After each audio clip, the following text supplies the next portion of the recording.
अस्सलामुअलैकुम वरहमतुल्लाहि वबरकातुहू। प्यारे बच्चों, कैसे हैं आप? उम्मीद है आप खैर आफियत से होंगे।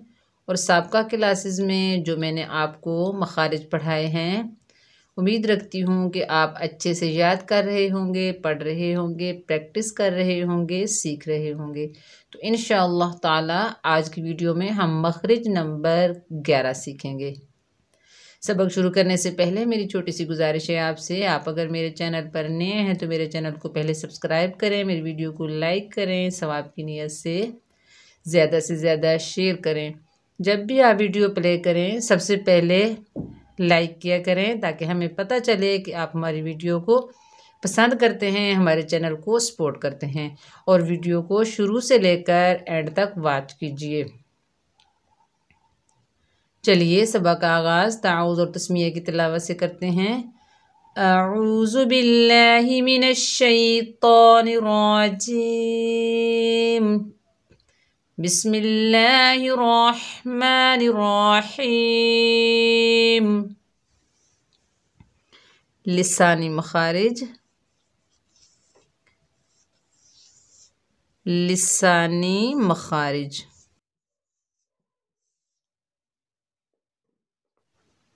मखरिज नंबर 12 है। मखरिज नंबर 12 है हरूफ़े लिसविया। हरूफ़े लिसविया।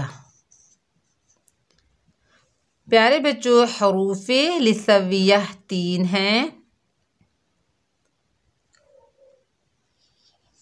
सा, ज़ाल, ज़ा।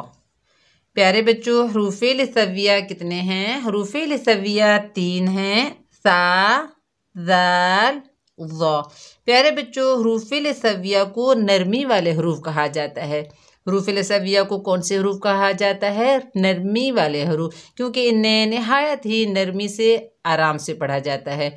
ठीक है, सबसे पहले प्यारे बच्चों आपने इनमें फ़र्क देखना है कि इनमें फ़र्क क्या है।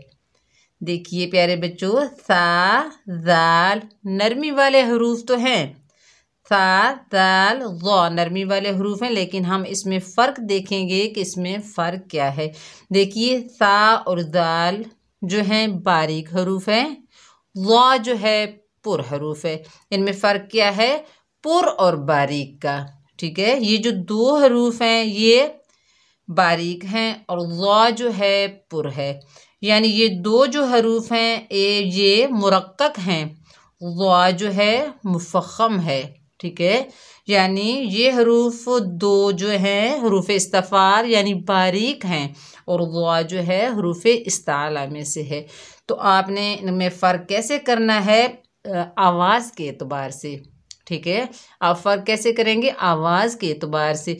जब आप इन्हें अदा करेंगे, देखिए सा, सा, ज़ाल, ज़ा। देखिए, सा और ज़ाल को जब हमने पढ़ा तो हमारी आवाज़ नीचे है, ऊपर नहीं उठी, नीचे रही। लेकिन जब हमने ज़ा को पढ़ा है तो हमारी आवाज़ जो है ऊपर उठी है। ठीक है, बारीक हरूफ को जब पढ़ा जाता है तो आवाज़ नीचे रहती है, जब मोटे हरूफ को पढ़ा जाता है तो आवाज़ ऊपर उठती है। ये हरूफ इस्ताला है। इसको अदा करते वक्त मुंह का मजबूती से दायरा बनाएंगे और आवाज़ को ऊपर उठाएंगे। ठीक है, ये मुंह भरकर पढ़े जाने वाला हर्फ है।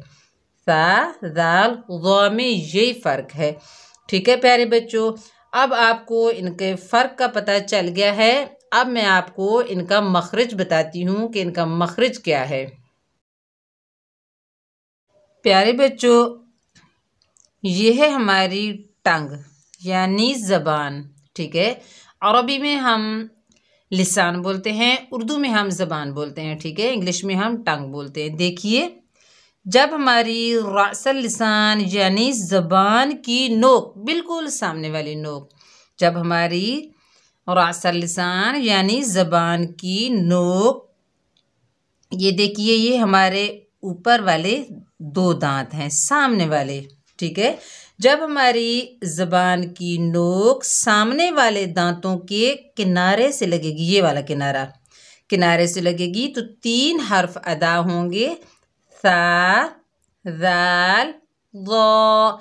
एक मर्तबा और दोहराती हूँ। देखिए प्यारे बच्चों, जब हमारी ज़बान की नोक, बिल्कुल सामने वाली नोक, ठीक है, सामने वाले 2 दांत यानी ऊपर वाले 2 दांत सनाया उलिया के किनारे से लगेगी, ठीक है, किनारे से लगेगी। ये किनारा है, देखिए सामने वाले जो 2 दांत हैं सनाया उलिया के किनारे से लगेगी, तो 3 हर्फ अदा होंगे, सा, ज़ाल, ज़ा। प्यारे बच्चों, जब हम इनको अदा करेंगे, इनको पढ़ेंगे, तो हमारी ज़बान एक दाने बराबर नज़र आनी चाहिए, ठीक है, हमारी ज़बान थोड़ी सी दाने बराबर नज़र आनी चाहिए, तब जाके इनमें नरमी पैदा होगी। अगर हमारी ज़बान सनाया उलिया के किनारे से नहीं लगेगी, सामने थोड़ी सी दाने बराबर नज़र नहीं आएगी, तो इनमें सख्ती पैदा होगी। हम इनको पढ़ेंगे सा, ज़ाल, ज़ा, हम इस तरह करके पढ़ेंगे, ठीक है। तो हमारी ज़बान एक दाने बराबर नज़र आनी चाहिए इनको अदा करते वक्त, ठीक है।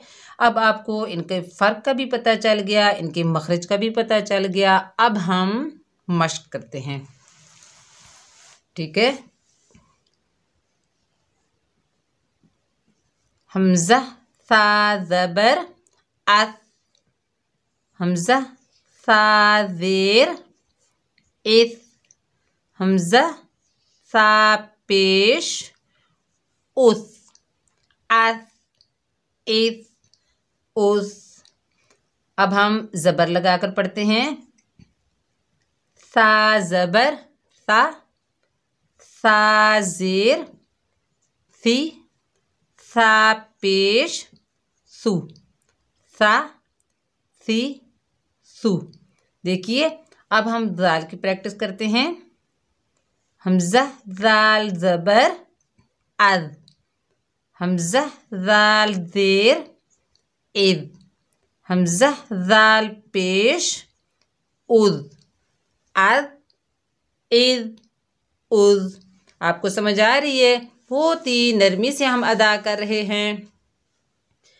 अब देखिए ज़ाल के ऊपर ज़बर लगाते हैं, ज़ाल ज़बर ज़ा, ज़ाल ज़ेर ज़ी, ज़ाल पेश ज़ू, ज़ा ज़ी ज़ू। देखिए हमने इनको नरमी से पढ़ा और बारीक भी पढ़ा, ठीक है। अब ज़ा की प्रैक्टिस करते हैं, ज़ा ज़बर ज़ा, ज़ा ज़ेर ज़ी, ज़ा पेश ज़ू, ज़ा ज़ी ज़ू।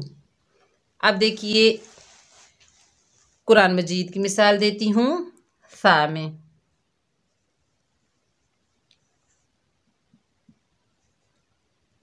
मिस्क़ाल, मिस्क़ाल, मिस्क़ाल। अब हम इसको मिस्क़ाल नहीं पढ़ेंगे, ठीक है, बहुत ही नरमी से हल्का पढ़ेंगे, मिस्क़ाल, मिस्क़ाल। देखिए ज़ाल की मिसाल देती हूँ, ज़हबा, ज़हबा। अब हम इसको ये नहीं पढ़ेंगे ज़हबा, ये सख्ती से हो जाएगा, ठीक है, ज़ाल जो है सख्ती में तब्दील हो जाएगा, यानी ज़ा बन जाएगा। अब हम इसको नरमी से पढ़ेंगे, ज़हबा, ज़हबा। ज़ा की मिसाल देती हूँ, ज़ालिमूना, ज़ालिमूना। देखिए प्यारे बच्चों, ज़ा को देखिए, ज़ालिमूना। ज़ा को नरमी से अदा कर रहे हैं लेकिन मोटा पढ़ रहे हैं, क्योंकि ये हरूफ़े इस्ताला में से है, हमारी आवाज़ ऊपर उठ रही है, ठीक है।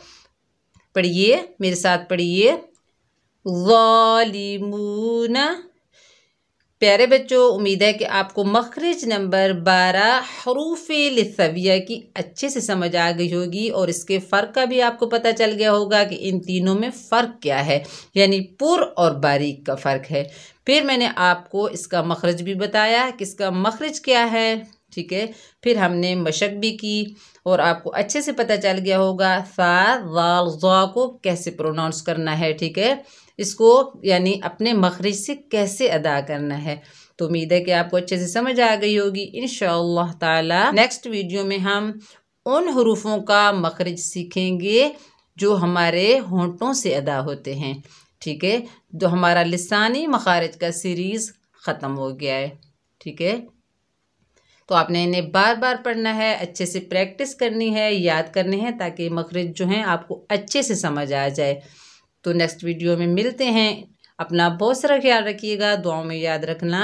अस्सलामु अलैकुम व रहमतुल्लाहि व बरकातुहू।